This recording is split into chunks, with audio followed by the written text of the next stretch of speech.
Hey everyone, and welcome back to Money Journey. Today we are diving deep into a pharmaceutical giant that is been making headlines, Novo Nordisk, ticker symbol NVO. Now, Novo Nordisk is a company that many of you know for its blockbuster drugs in diabetes and more recently weight management. Their business is booming. The company is performing exceptionally well, but well, the stock is a different story. NVO is down almost 40% from its all-time highs just last year.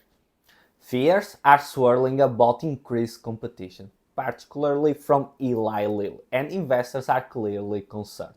So, is this a temporary dip, or is there more to this story? Is Novo Nordisk stock a bargain buy in 2025, or should you stay away?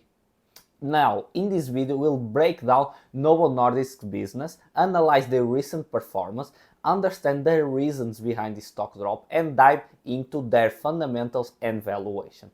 By the end of this video, we'll have a much clearer picture of whether Novo stock deserves a place in your portfolio in 2025. Let's get started. Novo Nordisk is a global healthcare company focused on defeating serious chronic diseases, with a leading position in diabetes care. For over 100 years, they have been pioneers in insulin and have expanded to treat other serious chronic diseases like obesity, rare blood disorders, and growth hormone-related issues. Their competitive edge is built on decades of experience and innovation in developing and manufacturing biologics, complex medicine made from living organisms. This expertise is incredibly hard to replicate. They have a broad portfolio of diabetes treatments from established insulins to cutting-edge GLP-1 receptor agonists like Ozempic and Rybelsus, which have revolutionized diabetes and obesity management. Novo Nordisk invests heavily in research and development, consistently bringing new and improved treatments to market. Their global reach, strong brand reputation among healthcare professionals and patients, and established infrastructure further solidify their leadership in these critical therapeutic areas, making it tough for competitors to catch up. Let's dive deep into the fundamentals of Novo Nordisk. 290 billion market cap, trading at a PE of 26 and a forward PE of 18 and a half. For a company like Novo Nordisk, their quality, their growth, 18 and a half forward PE is really low, especially if you compare it to the S&P 500, which is trading at a forward PE of 21, 22. So this looks like a good sign for a company like Novo Nordisk in terms of valuation.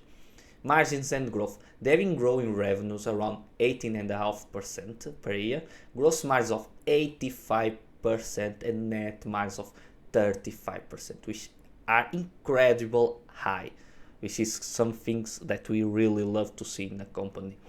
Balance sheet, they have 3.6 billion in cash and short-term investment, and their long-term debt is 11.7 billion dollars, which is not the best. They don't have net cash positive if you subtract the long-term debt, but if you see their cash flows, they've been having cash flows of around 12 billion, so they could pay this debt with 1 year of their free cash flow. So this is a pretty good balance sheet in my opinion.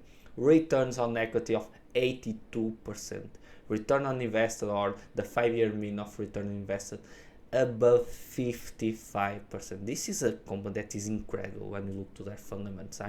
I really love the fundamentals of this company and their business model. They are paying a dividend around 2%, and year to date the stock is 0.5% up. So nothing too much. The performance has not been great in the last year. When the stock was down 30%, I was looking into it, and after the recent drug discovery or the latest results from a drug from Novo Nordisk, the stock dipped like 20% just of fears of competition, which was an overreaction in my opinion, but this could be a really good opportunity to stack some shares of Novo Nordisk. Looking to our money on the checklist, it's all check marks, a fundamental score of 98 out of 100, one of the best companies I have in my watch list and in my portfolio. Full disclosure, I do own some shares of Novo Nordisk, but we'll come to that later. They have been growing revenues around 18%, gross margins of 85%, which is awesome. I always love to see companies with high gross margin. Net margins of 35%, and free cash flow margin was around that, 36%.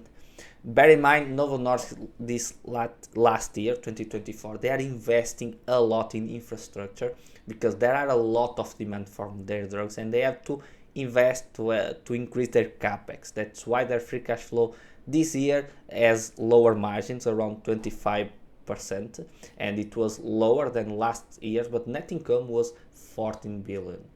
Bear in mind, they have been growing a lot, and if they were not investing, their free cash flow would be much higher. They would have incredible margins. But this year, for me, I'm happy. A company with these returns, with this much demand, of course they have to invest, and I'm happy as a shareholder. And with a company with high returns on invested capital and on equity, you always want to see the company invest heavily in their business. So this is the best that can happen for shareholders of Novo Nordisk.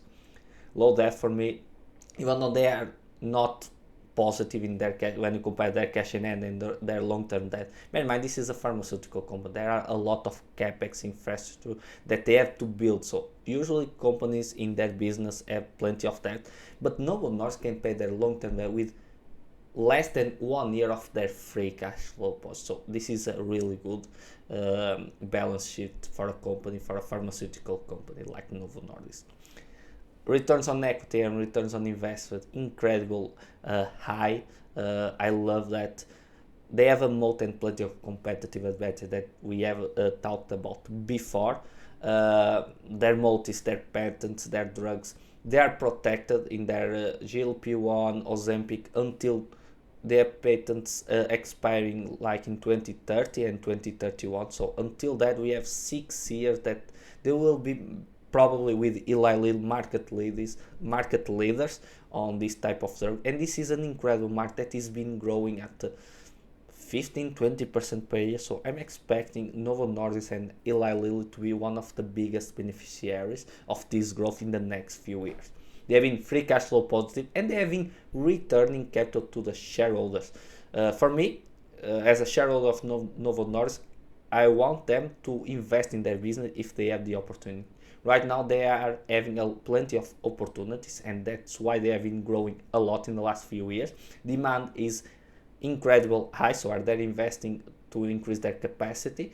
So that's good news. But even with that, there are plenty of they are paying a dividend of 2%, which is really good if you compare to the S&P 500. And even with that, they've been buying back some stock. Last year they bought back 0.7, so incredible action from the management. They are buying back, they are believing in the company. So that's all positive from my side in Novo Nordisk. But the question is, are they a buying opportunity? Are they undervalued? Is this the fair price to buy Novo Nordisk? Let's dive deep into valuation. So in my discounted cash flow analysis, it's based in Denmark. So for this company, there are some risks. I will not say this is the safest company, but it's a pretty low risk company. I would say they have plenty of competitive advantage. They will be growing the next few years, good margins, no risk of insolvency, I would say. So it is a great company. So my discount rate for my base case will be 10.3%. So for my base case, I assume the 36% free cash flow margins. So they've been having that 37.7, 36%. If they increase with this such high demand for GLP-1 Ozempic drugs, they could increase their margin. So, but I don't want to be using high margins that probably in the future they will face competition they will not have, but for the next 5-6 years I do really believe they can have 36% margin.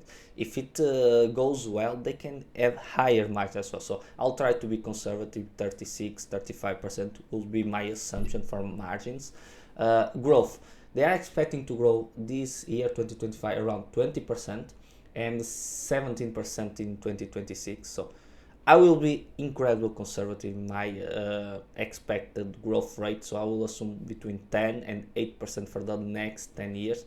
PE, I really believe they deserve a premium. I'm assuming 22, but if you assume 25 PE, I will not think that will be exaggerated. So I do really believe they can grow around above 12% for the next 10 years, but I will be conservative in my growth rate and in my PE.